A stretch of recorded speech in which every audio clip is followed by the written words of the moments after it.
अस्सलाम वालेकुम। 26 मार्च 2024 को आप ये व्लॉग देख रहे हैं। भाई आखिरी व्लॉग था मेरा नूरुल आरफीन और ज़फ़र अब्बास पर। मेरे देखने वालों ने जहां मेरी हौसला अफजाई की वहां कुछ लोगों ने तनकीद भी की, जो उनका हक़ है। हौसला अफजाई करने वालों का बहुत शुक्रिया, और तनकीद करने वाले मोहतरम हजरात से मैं एक बात साफ साफ सादा से अल्फाज में क्लियर करना चाहूँगा कि भाई मैं वो इंसान हूँ कि जिसके छोटे से प्लेटफॉर्म से हमेशा आपने देखा है कि इत्तेहाद का मैसेज गया है। मैंने आज तक फ़िरक़ावारियत, अकायद, मसलक, मज़हब पर कोई ऐसी बात नहीं की जिससे तफरीक पैदा हो, क्योंकि ये कौम पहले ही बटी हुई है। और दूसरी बात ये कि जितना आपका हक़ है इस मुल्क में अपने अकायद को फॉलो करने का, उतना ही दूसरे का भी है। जितना आप समझते हैं कि आपका अकीदा दुरुस्त है, उतना ही दूसरा भी समझता है। बस मसला वहाँ आता है जब आप अपने अकायद को छोड़कर दूसरे के अकायद को छेड़ें या उसमें नुक्स तलाश करना शुरू कर दें, और मैं ऐसा करना गुनाह समझता हूँ। अब रह गई बात नूरुल आरफीन या ज़फ़र अब्बास की, तो ना मेरा नूरुल आरफीन रिश्तेदार है, ना ही ज़फ़र अब्बास। अगर नूरुल आरफीन की तरह जगह ज़फ़र अब्बास ये हरकत करता तो मैं उसके खिलाफ भी वीडियो करता, उसको भी कहता कि ये कौन सा तरीका है इख्तिलाफ करने का। बात सिर्फ इतनी सी है कि जो शख्स भी खुद को सहाफ़ी कहे और किसी ज़ाती पसंद नापसंद या दुश्मनी की बुनियाद पर सहाफ़त की आड़ लेकर फ़िरका वारियत फैलाए, मैं उसके खिलाफ बोलूँगा, चाहे वो कोई भी सहाफ़ी हो, कोई भी इंसान हो। अब नूरुल आरफीन ने अपना आधे से ज़्यादा मुकदमा ज़फ़र अब्बास के खिलाफ जो बनाया वो इस वीडियो पर। देखिए ये कराची से जो आज के दिन इमाम बारगाहों से आए हैं, देखिए लिखा हुआ ये वेलफेयर है, जो वेलफेयर इदारों के जो एनजीओ के लेटर हेड आ रहे हैं, ये है, ये भी वेलफेयर है। ये यूसीस के हैं, जो यूसी काउंसिल होती हैं उनके। ये जामा मसाजिद हैं, इसी तरह ये भी जामा मसाजिद। देखिए एक एक दिन में इतनी मसाजिद के लेटर हेड आ रहे हैं। एक लेटर हेड पे 200, 300, 400, 800 राशन मांगा जा रहा है। हर मसलक देखें, किसी भी देखें, ये देखें, ये किस मसलक, ये है जामा मस्जिद, शाखसल कॉलोनी की मस्जिद है। ये वीडियो किसी करप्शन का स्कैंडल नहीं, चोरी की वीडियो नहीं, गैर अखलाकी नहीं, बल्कि इस वीडियो में ज़फ़र अब्बास ने मस्जिद उमर फारूक कहने के बजाय इलाके का नाम लिया। अब मुझ जैसा शख्स नूरुल आरफीन से उम्र और तजर्बे में बहुत छोटा है। जितना बड़ा वो खुद को सहाफ़ी कहता है, उस पर उतनी ही बड़ी जिम्मेदारी भी आयद होती है कि कोई बात करने से पहले, और ख़ास तौर पर किसी के मुतालिक बात करने से पहले, मुकम्मल तस्दीक करे, उससे उसका मौक़िफ़ ले, क्योंकि मौक़िफ़ के बगैर आप वन साइडेड बात करेंगे। तहकीक करे और फिर कोई तज्ज़िया दे। यकीन कीजिए ये वाली वीडियो भी मैंने उस शुतरमुर्ग वाले मामले के बाद देखी। फिर मैंने ज़्यादा नहीं, बस थोड़ी सी रिसर्च की है, कोई 24 घंटे नहीं लगाए, और उसके जवाब में उस रिसर्च के जो नताइज जो मुझे मिले, जो वीडियो मुझे मिली है, वो आप भी देख लीजिए। बिस्मिल्लाहिर्रहमानिर्रहीम। देखें, हम इस वक्त जेडीसी जो काम कर रही है, या पिछले 10 सालों से हम बिला तफरीक रंग और नस्ल काम करते हैं। हम किसी उसका मजहब, उसकी ज़बान नहीं पूछते, और सिलसिला कुछ इस तरह से है कि हम जहाँ इस वक्त बैठे हैं, जहाँ हमारा ऑफिस है, हमारे बिल्कुल बराबर में जामा मस्जिद हज़रत उमर फारूक रज़ी अल्लाह ताला अन्हु है। हमारे उसके बराबर में बारगाह शोहदाए करबला बना हुआ है, इमाम बारगाह। हमारे थोड़ा सा आगे इसी ब्लॉक में बनी हुई है जामा मस्जिद नूरानी। इसी तरह से थोड़ा सा और अगर इस तरफ जाएं, हमारे पीछे की तरफ, निपा की तरफ, तो जामा सत्तारिया बना हुआ है हमारे अहले हदीस मसलक का।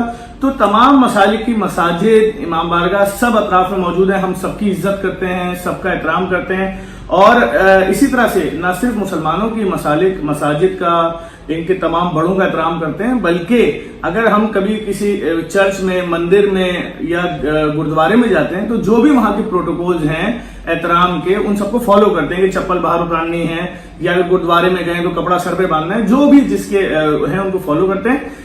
अगर हम कोई वीडियो बना रहे होते हैं और उसमें किसी एक मसलक या मजहब की कोई लेटर हेड आ जाए, तो हम इसलिए नाम नहीं लेते हैं क्योंकि एक बहुत बड़ा गुरोह है जो हमारे पीछे लगा हुआ है। रोजाना हमारे खिलाफ वीडियोस के लोगों को उकसाया जाए, जी देखें सिर्फ हमारे इमाम बारगाह का नाम ले लिया, ये देखें जी सिर्फ हमारी मस्जिद का नाम ले लिया, ये देखें जी सिर्फ हमारे चर्च का नाम ले लिया।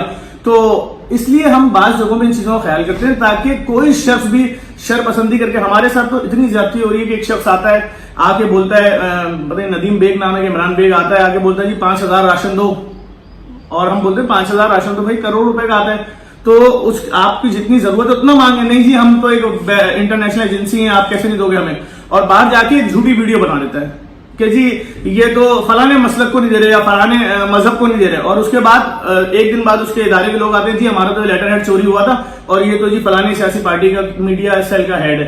तो इस तरह की मुश्किलात करके लोगों के दिलों में नफरतें और ये और वो।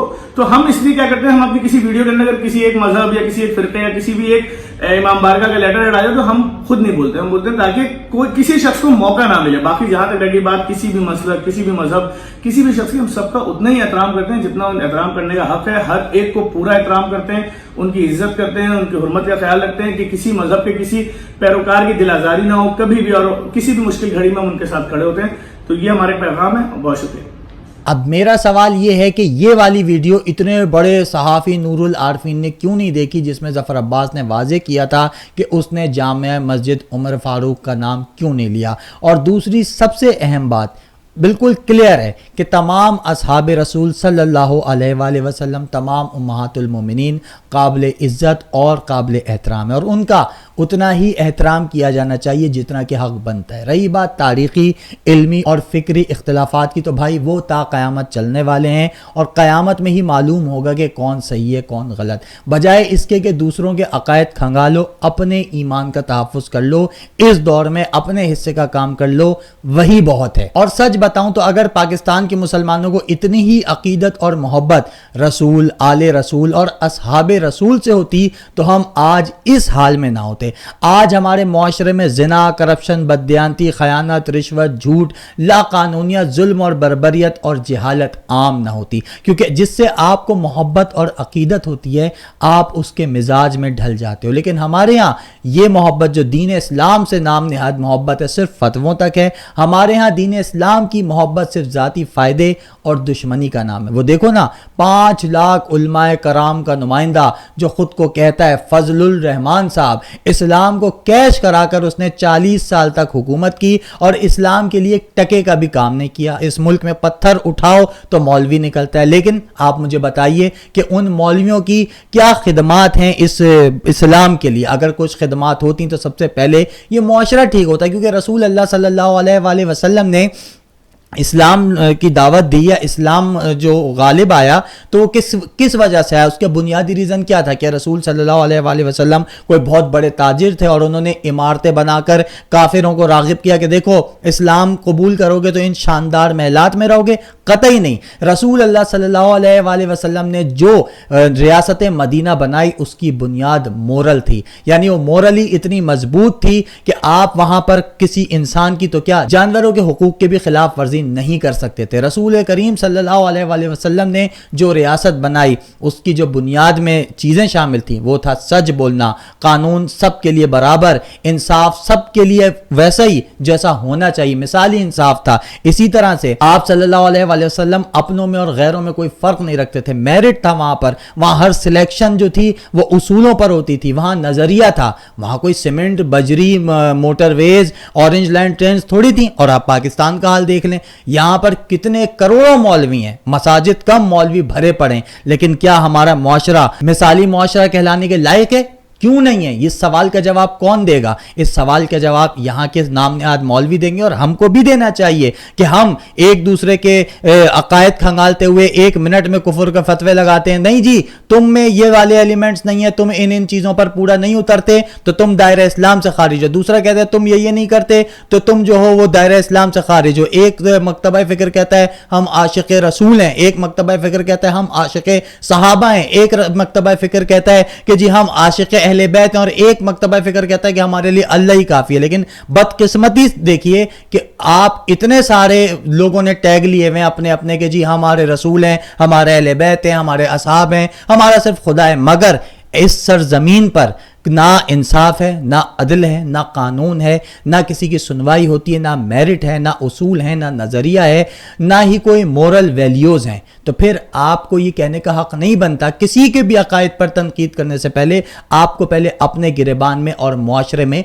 झांक लेना चाहिए। तो मेरे ख्याल से ज़फ़र अब्बास और नूरुल आरफीन का चैप्टर अब क्लोज हो जाना चाहिए, क्योंकि मसाइल पाकिस्तान में दूसरे भी बहुत हैं और आज इन मसाइल को आपके सामने एड्रेस मैं शायरी के ज़रिए करना चाहूँगा, क्योंकि मैंने कुछ अशार देखे जो मुझे बहुत पसंद आए और उम्मीद है कि आपको भी पसंद आएंगे। तो सबसे पहला शेर कि जिस तरह हुकूमत वजूद में आई उस पर है, वो सुन लीजिए।